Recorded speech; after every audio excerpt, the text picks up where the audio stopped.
Hey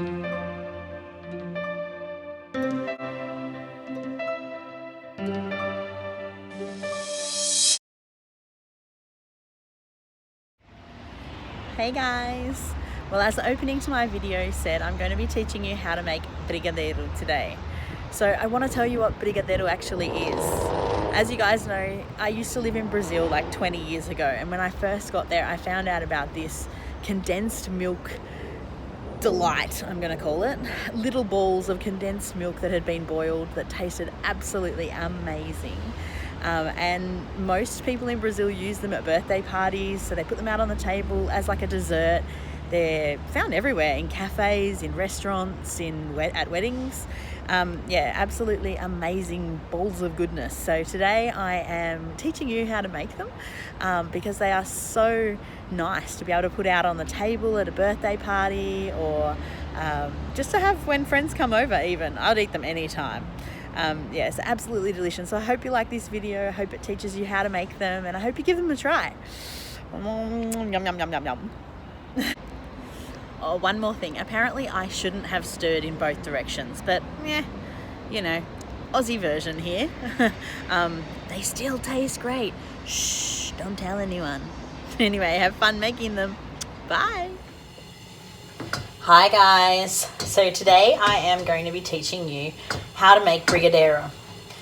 Basically, brigadeiro is a Brazilian dessert, and it's made from condensed milk. So I have put inside this this pot a can of condensed milk, 4 teaspoons of Nescau, which is a chocolate powder, but you can basically use any chocolate powder that you've got, and I put about a tablespoon of butter into the bottom.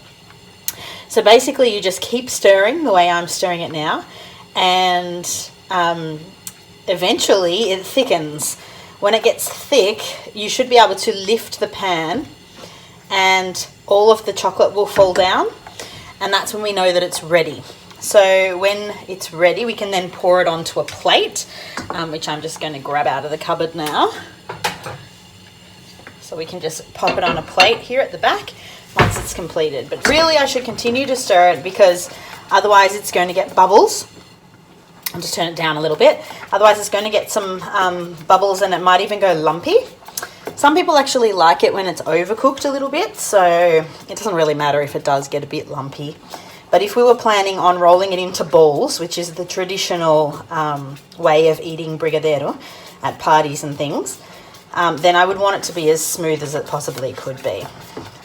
So I'm starting to feel like it's thickening a little bit now, and you can kind of see the textures changing as I'm pouring it. So the idea is to like scrape all the way around the edges. Doesn't matter if you go in different directions, but just scrape all the way around the edges to make sure you're getting all of the condensed milk. And then eventually, as I say, it will thicken. So I can actually hear it now, thickening in the bottom as well. And it smells great.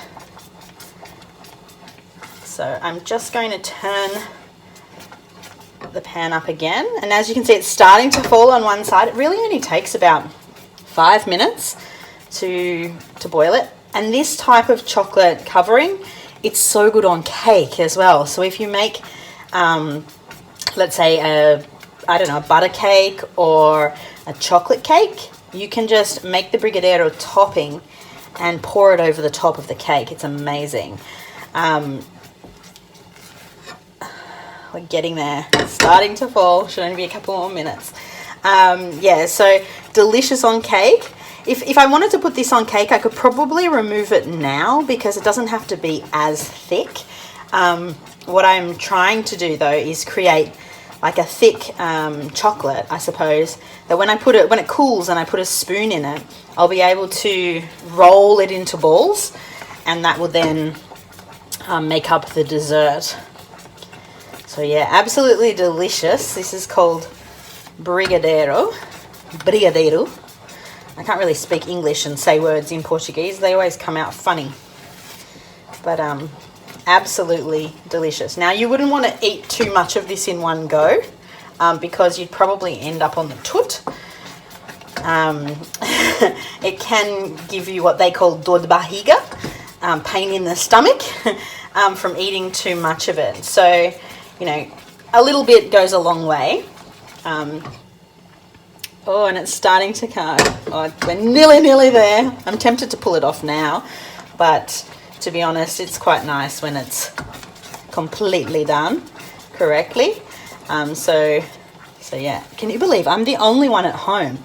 So that probably means I'm the only one that's going to eat this brigadeiro. But I think I'll take some to work, because it's really not great if I was going to eat it all. I decided today I was going to use the skim version of the condensed milk, trying to save the calories here. But yeah, I don't actually think it makes much difference. Okay, and there we go. You can see that it's completely falling down. So we're pretty much at the point now of being able to pull it off the stove, and I'm literally just going to pour it over the top of that plate in the corner.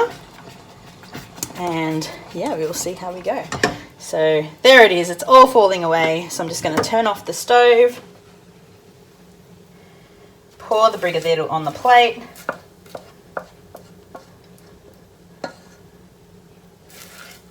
and then I guess it's like eating a cake when you're young. Somebody always gets to lick the pan. In this case, it's likely to be me. So there it is, completed brigadeiro. Bye!